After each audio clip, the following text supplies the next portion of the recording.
So a maxim I like to live by is that a good meeting should end before people start to repeat themselves or other people start to say the same thing you have said. Hopefully this will be unique. In full disclosure, I work for Booz Allen Hamilton, and I'm a consultant at DARPA. Dr. Geoffrey Ling, whose name I'm obscuring here with my body, is the program manager for this, and he has a lot of credentials, right? So he just added to that, becoming the acting deputy director of the Defense Sciences Office. So he's been a program manager at DARPA since 2004 and started this Revolutionizing Prosthetics program.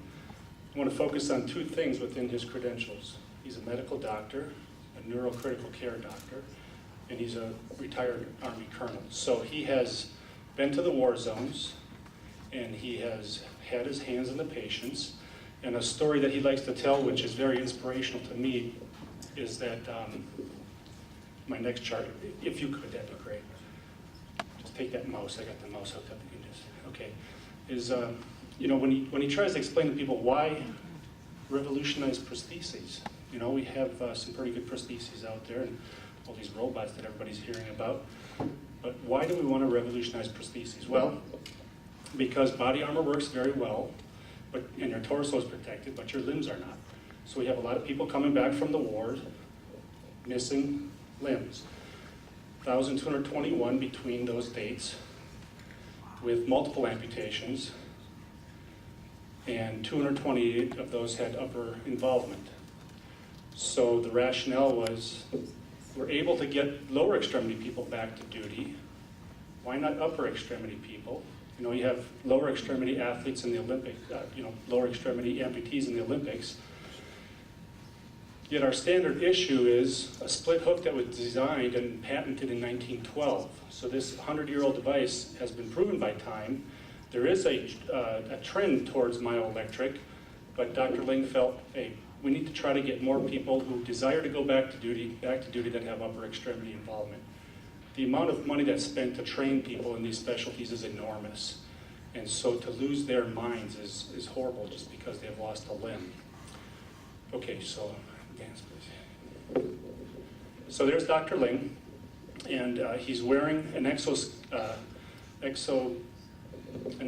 I wanted to say skeleton, external socket for the DECA arm there, and saluting everybody here. But this shows you the composition rather of the current teams that are working on revolutionizing prosthetics. So up in Manchester, New Hampshire, DECA research and development, along with next step is the prime on one of the contracts that was awarded in 2006. And over there to number 4, close to you folks here, is Biodesigns. That's upper extremity amputee prosthetist Randy Alley, who has been on the team redesigning sockets for these devices. And the APL team, all these dots across the screen here, the circles are past members of the team. The ones with numbers are the current members, and number 6 out there is the team of Caltech and Rancho and USC. So the accomplishments are, we've achieved human brain control at UPitt, and the recruiting goes on out here for the next person that'll be quadriplegic with a brain implant, and the DECA team is pending FDA review. So I'm going to kind of focus on what's going on with the DECA team and with that arm system, so you can understand the other part of the program. But let me talk a bit about DARPA and the vision that Dr. Ling had. So DARPA was formed. Well, let's go back to the atomic bomb. That was kind of a revolution in military affairs, right? Nobody really argued that thrust the United States onto the world stage as a superpower. And for a little while, we enjoyed being the unchallenged superpower in the world. However, you have the Soviets and the Chinese caught up very quickly and attained those bombs. So now we had the Cold War with many people competing on the world stage or many countries competing on the world stage as superpowers. And then in the late 1950s, the Soviets launched Sputnik and caught us by surprise. And President Eisenhower did not enjoy that. So he formed DARPA and said, your mission is to prevent strategic surprise. Strategic technical surprise should be something that we impose on our threats, on our enemies. So DARPA was formed to do that. And then you fast forward to 2004 when Dr. Ling became a program manager and suggested we revolutionize prostheses. how does that impose strategic surprise on anybody? Well, what the brain control interface could enable is that which maybe in the future will allow us to do strategic surprise, but there is so much to learn in the meantime and so many people that can benefit in the meantime. So he was able to push this program forward, and $153 million later, here we are, 9 years later, finally into the human brains. So we have explored, a lot of these dots fell out because they did not lead to the end state of being cortically controlled and then eventually closed loop cortically controlled, so the dots kind of went away to protect your tax dollars. He's a steward of the taxpayers' dollars, so he just had to prune the tree a little bit. So the next chart will show you kind of the vision of the migration from current technologies, the state of the art, body-powered, myoelectric, moving over to the DECA system, which is controlled by inertial measurement units that are on a user's foot, and I'll show more of that, and then into the future here, which is the implantable arrays. Another panel over here that Dr. Ling would like to add is non-invasively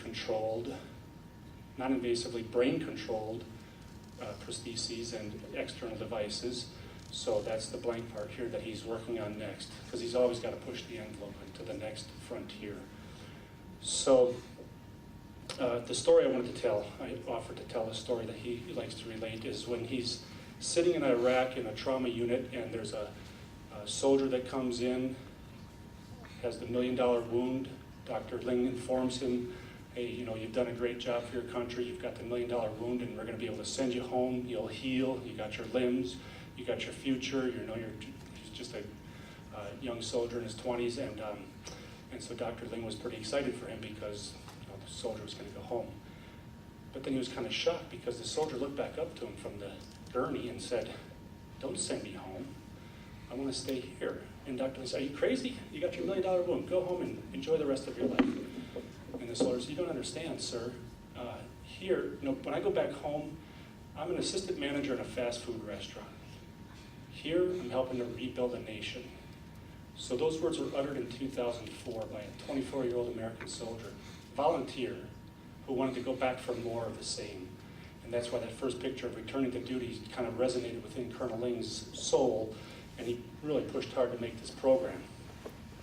So this is Chuck. This is now a personal story. So when I was 18, my father encouraged me in the state of Wisconsin to go and become engaged in the same power company that he worked for 37 years. And he thought that perhaps his son could go on from being, instead of a lineman, starting out like he did in the 1950s, maybe I could go on to be working in the management of that company. So instead I joined the Army, and I spent 10 years on active duty in the infantry, a very dangerous profession, as you saw on some of the charts. Chuck, 18 years old, decides that he's going to go work for a power company in the state of New Hampshire. And he connects the circuit in the substation and loses both arms. So I like to say that Chuck and I went to different high schools together because we're the same age. Now he has the DECA arm on this side, and he has his hook on this side. And so at the age of 18, he lost both his arms. So he spent the last 30 years raising 2 children and living without any arms, not really enjoying using his split hook on the left arm because his socket was very uncomfortable, and not having anything on his right side because it was a 4-quarter amputation. He lost his collarbone, and they could not fit any socket on him to suspend anything on that side. So through working with the VA, the Veterans Affairs down in Tampa, they had a 4-quarter patient come in when Linda Resnick was leading a study down there. They figured out how to make a 4-quarter socket. Randy Alley was working with them on that, the guy from Biodesigns. And so they figured it out, and so they designed one for Chuck as well.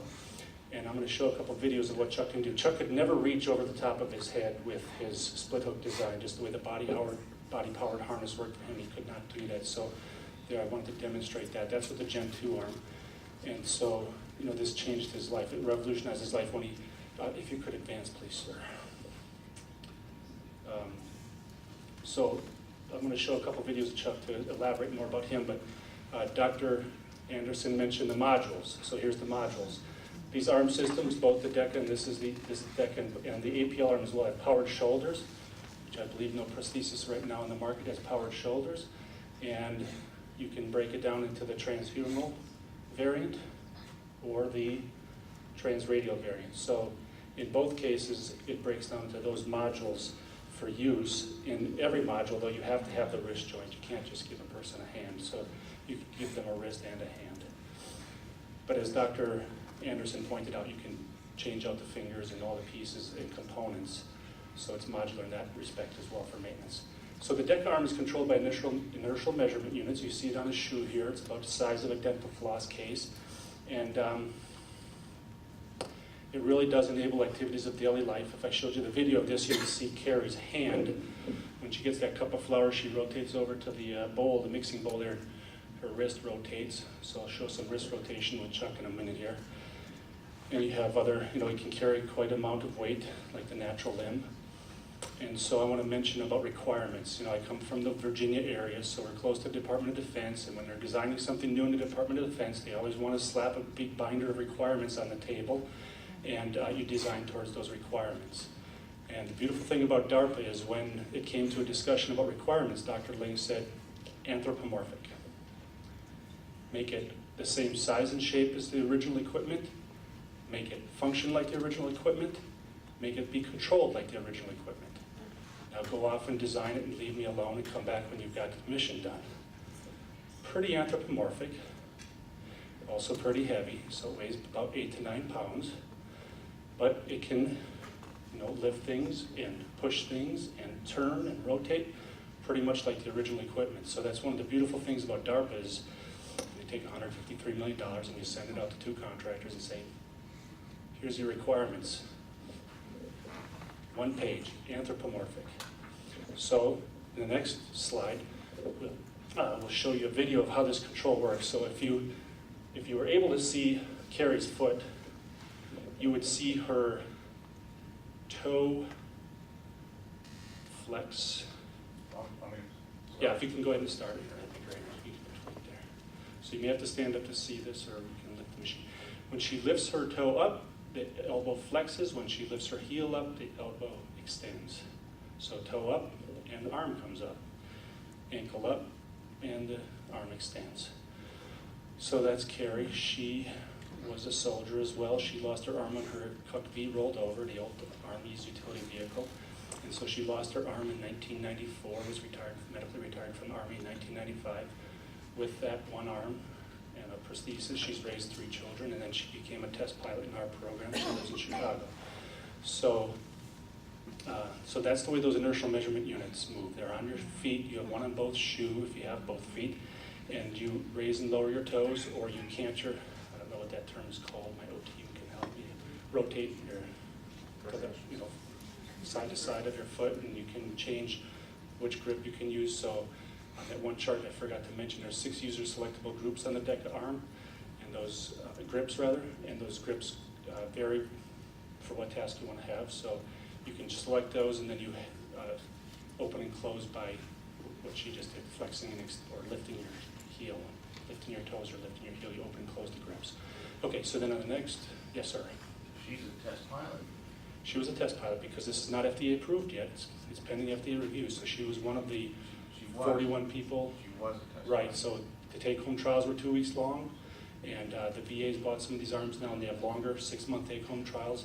But when DECA was doing their take-home trials, they have 2-week take-home trial period. They come into the lab.